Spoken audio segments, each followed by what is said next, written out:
Assalamualaikum warahmatullahi wabarakatuh. Bagaimana kabarnya anak-anak? Insya Allah sehat semua ya. Alhamdulillah.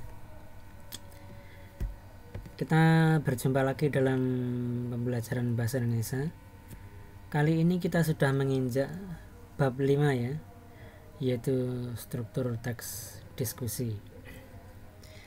Sebelumnya saya sampaikan terima kasih atas semangat kalian untuk tetap belajar di masa pandemi ini, tetap disiplin mengerjakan tugas, membuka konten-konten pembelajaran di e-learning.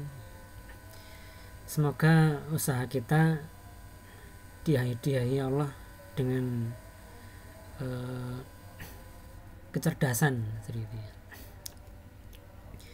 Baik anak-anak, sebelum kita mulai, marilah kita bersama-sama membaca basmalah terlebih dahulu. Bismillahirrahmanirrahim. Baik anak-anak, teks diskusi ya. Di sini teks yang sebenarnya agak mirip dengan teks tanggapan kritis ya. Tapi ada perbedaannya. Teks diskusi sendiri adalah tulisan yang mengulas sebuah masalah atau isu dengan disertai argumen atau pendapat, baik itu yang mendukung maupun yang menentang isu tersebut. Terus kemudian diakhiri dengan simpulan atau rekomendasi penulis. Nah, dilihat dari pengertiannya sendiri ini kita sudah teringat dengan teks tanggapan kritisnya, tapi ada bedanya nanti. Tujuannya mencari kesepakatan atau kesepahaman ya. Terus kemudian fungsinya untuk menyampaikan pendapat baik yang pro atau kontra mengenai suatu masalah. Nah, terus kemudian perbedaannya dengan teks tanggapan kritis adalah kalau teks diskusi ini berisi isu masalah yang diperdebatkan, sedangkan teks tanggapan kritis berisi kritik tajam terhadap suatu isu atau kesalahan atau kekeliruan. Terus kemudian kalau teks diskusi itu tujuannya itu untuk mencari jalan keluar. Kalau teks tanggapan kritis ya tujuannya mengkritik. Tapi sama-sama diakhiri dengan simpulan dan saran, jalan keluar di situ. Terus kemudian struktur teks diskusi ini seperti ini ya, mirip dengan teks tanggapan kritis. Diawali dengan isu atau masalah. Isunya apa disampaikan dulu. Terus diikuti pendapat, argumen, baik itu yang mendukung maupun yang menentang. Terus ditutup dengan simpulan atau saran. Jadi ketika menulis teks diskusi itu, teks kita awali dengan ulasan mengenai isu yang masih diperdebatkan, baik itu masih hangat ataupun sudah lama tapi masih debatable. Bisa baru, bisa lama tapi masih diperdebatkan, atau belum ada jalan keluar seperti itu. Jadi diulas di situ di paragraf pertama ini. Isu yang apa, isu yang bagaimana seperti itu. Terus kemudian pada paragraf berikutnya baru kita masukkan argumen pro maupun argumen kontra. Bisa pro dulu, bisa kontra dulu. Terserah gitu ya. Jadi pendapat yang mendukung kita jabarkan seperti itu ya. Kita jelentrehkan gampangannya gitu ya. Begitu juga argumen yang menentang, argumen yang kontra gitu ya. Kita deskripsikan juga di situ hingga jelas gitu. Kemudian setelah semuanya lengkap, jadi lengkap ya. Jadi bagian isi ini, bagian argumen pro dan kontra ini bagian paling banyak biasanya, karena supaya penyelesaian masalah itu lebih akurat ya, lebih solutif gitu ya, maka semua hal positif, negatif, semua hal yang pro atau kontra ditampung semua.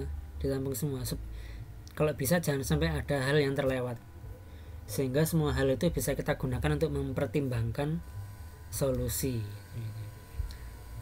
Maka semakin sedikit uraian argumen pro dan argumen kontra, maka kesimpulan yang diambil pun juga tidak akan begitu kuat sebenarnya. Terus kemudian diakhiri dengan kesimpulan. Nah, kesimpulan di sini adalah kesimpulan yang harapannya itu menjadi solusi ya anak-anak. Jadi diusahakan mengambil win-win solution. Jadi solusi sama-sama menguntungkan. Kerugian di kedua belah pihak dikurangi, keuntungan di kedua belah pihak diusahakan untuk bisa optimal seperti itu ya. Sehingga semuanya merasa senang, semuanya merasa tidak dirugikan. Jadi usahakan mengambil jalan tengah. Jadi itu. Berikutnya kita masuk ke contoh teks. Contoh teks di sini Ustadz ambilkan yang singkat ya, karena kalau panjang nanti malah ruwet seperti itu. Nah, mengenai smartphone anak-anak. Ini Ustadz cetak miring ya penulisannya ya, karena ini istilah asing. Jadi kalau kita mengetik bahasa Indonesia itu terus ada bahasa selain bahasa Indonesia yang kita pakai, harus kita cetak miring seperti itu. Baik, topik teks ini mengenai teknologi.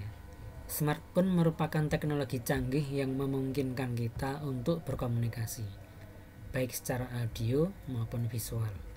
Karena dianggap dapat memudahkan segala aktivitas, smartphone akhirnya digunakan banyak kalangan orang, termasuk anak-anak. Namun pada dasarnya, memberikan izin pada anak-anak untuk menggunakan smartphone masih menjadi bahan perdebatan di berbagai kalangan masyarakat. Nah, di sini isunya apa? Kita jelaskan dulu di sini. Nah, isunya tentang smartphone. Kenapa kok smartphone itu diangkat? Ya karena begini. Lanjut ke deskripsi argumen. Pihak yang tidak setuju penggunaan smartphone oleh anak-anak berpendapat bahwa smartphone akan merenggut masa kanak-kanak mereka dengan konten dan fitur-fiturnya, sehingga anak-anak akan lupa untuk bersosialisasi dengan lingkungan sekitar mereka. Dengan munculnya smartphone, bla bla bla dan seterusnya. Paragraf ini ya bisa kita pahami bahwa paragraf ini merupakan paragraf yang berisi argumen kontra ya. Jadi kalian boleh kontra dulu atau pro dulu. Jadi ini diawali dengan kontra karena ini tidak karena ini mendeskripsikan hal yang negatif dari smartphone, mendeskripsikan argumen kontra mengenai penggunaan smartphone. Lanjut pada paragraf berikutnya. Namun, bagi mereka yang setuju, smartphone dianggap akan membantu anak-anak dalam mengembangkan kreativitasnya. Selain itu, dari segi orang tua, mereka akan lebih mudah untuk mengawasi dan menghubungi anak mereka kapan saja dan di mana saja. Penggunaan smartphone dianggap dapat mencerdaskan anak-anak karena smartphone dilengkapi fitur-fitur untuk menunjang pembelajaran.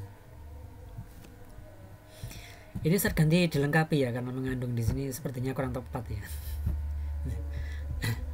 Nah, kalau kita lihat anak-anak, teks ini, paragraf ini berisi argumen pro, argumen yang mendukung penggunaan smartphone. Kita lanjut pada paragraf berikutnya. Berdasarkan kedua pendapat di atas, dapat ditarik kesimpulan bahwa penggunaan smartphone untuk anak-anak masih menjadi perdebatan tersendiri di kalangan orang tua. Maka dari itu, sebagai orang tua, hendaknya kita dapat memilah dan memilih dampak-dampak smartphone terhadap anak-anak kita. Jadi ini paragraf kesimpulan ya, walaupun menurut saya ini kurang tepat ini ya. Ini belum win-win solution ya. Tapi itu anak-anak, jadi teks diskusi itu diawali dengan uraian masalah ya, isu, terus diikuti oleh deskripsi argumen pro dan kontra, ditutup dengan simpulan atau saran. Baik, insya Allah itu dulu anak-anak penjelasan dari Ustadz, semoga bisa dipahami. Kalau ada hal yang belum paham, jangan malu untuk bertanya ya. Ingat, kolang-kaling dalam gelas, calling kalau kurang jelas. Baik, terima kasih atas perhatiannya. Kita tutup penjelasan kita kali ini dengan membaca alhamdulillah bersama-sama. Alhamdulillahirrabbilalamin. Sampai ketemu lagi nanti. Assalamualaikum warahmatullahi wabarakatuh.